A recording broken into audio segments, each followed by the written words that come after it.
আমি পেহেলগামৰ সন্ত্ৰাসবাদী বৰ্বৰ আক্ৰমণক তীব্ৰ ভাষাৰে গৰিহণা দিছোঁ আৰু এই সময়ত আমাৰ সকলোৰে দায়িত্ব হৈছে এই সন্ত্ৰাসবাদীবিলাকৰ বিৰুদ্ধে সন্মিলিতভাৱে একত্ৰিতভাৱে শক্তিশালী যুঁজ দি এই সন্ত্ৰাসবাদীক নিপাত নিয়াটোৱে হৈছে আমাৰ দায়িত্ব। সন্ত্ৰাসবাদীৰ মই ধৰ্ম আৰু জাতপাত আছে বুলি মই বিশ্বাস নকৰোঁ। সন্ত্ৰাসবাদ নিৰ্মূল কৰাটো আমি সমাজৰ সচেতন মানুহৰ দায়িত্ব। গতিকে সন্ত্ৰাসবাদ যি পৰ্যায়ৰ নহওক, যি ব্যক্তিয়ে নকৰক, সন্ত্ৰাসবাদক আমি বেলেগ বেলেগ ব্যাখ্যা কৰাটো মই নাভাবোঁ। আমি সন্ত্ৰাসবাদীসকলৰ বিৰুদ্ধাচৰণ কৰিব লাগে আৰু সন্ত্ৰাসবাদীক চৰকাৰেও এইটো যে নিজৰ ব্যৰ্থতা এইটো স্বীকাৰ কৰিব লাগে চৰকাৰেও। কাৰণ এই গৃহ বিভাগৰ যিটো ব্যৰ্থতা, আজি জম্মু কাশ্মীৰৰ পৰিস্থিতি আমি বুজি নোপোৱা নজনা নহয়। তাৰ পাছত এনেকুৱা যিটো পৰিস্থিতি হৈছে তাত গৃহ বিভাগেও নিজৰ ব্যৰ্থতা স্বীকাৰ কৰি ভৱিষ্যতে যাতে এজনো নিৰীহ মানুহ সন্ত্ৰাসবাদীৰ চিকাৰ হ'ব নোৱাৰে, তাৰ কাৰণে আমি শক্তিশালী পদক্ষেপ গ্ৰহণ কৰিব লাগে। আমি পেহেলগামৰ সন্ত্ৰাসবাদী বৰ্বৰ আক্ৰমণক তীব্ৰ ভাষাৰে গৰিহণা দিছোঁ আৰু এই সময়ত আমাৰ সকলোৰে দায়িত্ব হৈছে এই সন্ত্ৰাসবাদীবিলাকৰ বিৰুদ্ধে সন্মিলিতভাৱে একত্ৰিতভাৱে শক্তিশালী যুঁজ দি এই সন্ত্ৰাসবাদীক নিপাত নিয়াটোৱে হৈছে আমাৰ দায়িত্ব। সন্ত্ৰাসবাদীৰ মই ধৰ্ম আৰু জাতপাত আছে বুলি মই বিশ্বাস নকৰোঁ। সন্ত্ৰাসবাদ নিৰ্মূল কৰাটো আমি সমাজৰ সচেতন মানুহৰ দায়িত্ব।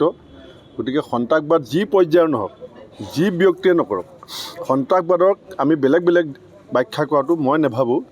আমি সন্ত্ৰাসবাদীসকলৰ বিৰুদ্ধাচৰণ কৰিব লাগে আৰু সন্ত্ৰাসবাদীক চৰকাৰেও এইটো যে নিজৰ ব্যৰ্থতা এইটো স্বীকাৰ কৰিব লাগে চৰকাৰেও। কাৰণ এই গৃহ বিভাগৰ যিটো ব্যৰ্থতা, আজি জম্মু কাশ্মীৰৰ পৰিস্থিতি আমি বুজি নোপোৱা নজনা নহয়। তাৰ পাছত এনেকুৱা যিটো পৰিস্থিতি হৈছে তাত গৃহ বিভাগেও নিজৰ ব্যৰ্থতা স্বীকাৰ কৰি ভৱিষ্যতে যাতে এজনো নিৰীহ মানুহ সন্ত্ৰাসবাদীৰ চিকাৰ হ'ব নোৱাৰে, তাৰ কাৰণে আমি শক্তিশালী পদক্ষেপ গ্ৰহণ কৰিব লাগে। আমি পেহেলগামৰ সন্ত্ৰাসবাদী বৰ্বৰ আক্ৰমণক তীব্ৰ ভাষাৰে গৰিহণা দিছোঁ আৰু এই সময়ত আমাৰ সকলোৰে দায়িত্ব হৈছে এই সন্ত্ৰাসবাদীবিলাকৰ বিৰুদ্ধে সন্মিলিতভাৱে একত্ৰিতভাৱে শক্তিশালী যুঁজ দি এই সন্ত্ৰাসবাদীক নিপাত নিয়াটোৱে হৈছে আমাৰ দায়িত্ব। সন্ত্ৰাসবাদীৰ মই ধৰ্ম আৰু জাতপাত আছে বুলি মই বিশ্বাস নকৰোঁ। সন্ত্ৰাসবাদ নিৰ্মূল কৰাটো আমি সমাজৰ সচেতন মানুহৰ দায়িত্ব।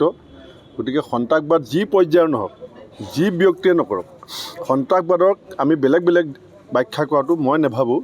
আমি সন্ত্ৰাসবাদীসকলৰ বিৰুদ্ধাচৰণ কৰিব লাগে আৰু সন্ত্ৰাসবাদীক চৰকাৰেও এইটো যে নিজৰ ব্যৰ্থতা এইটো স্বীকাৰ কৰিব লাগে চৰকাৰেও। কাৰণ এই গৃহ বিভাগৰ যিটো ব্যৰ্থতা, আজি জম্মু কাশ্মীৰৰ পৰিস্থিতি আমি বুজি নোপোৱা নজনা নহয়। তাৰ পাছত এনেকুৱা যিটো পৰিস্থিতি হৈছে তাত গৃহ বিভাগেও নিজৰ ব্যৰ্থতা স্বীকাৰ কৰি ভৱিষ্যতে যাতে এজনো নিৰীহ মানুহ সন্ত্ৰাসবাদীৰ চিকাৰ হ'ব নোৱাৰে, তাৰ কাৰণে আমি শক্তিশালী পদক্ষেপ গ্ৰহণ কৰিব লাগে। যিকোনো খবৰৰ বাবে যোগাযোগ কৰক 7099017330 লগতে 7099017110 নম্বৰত।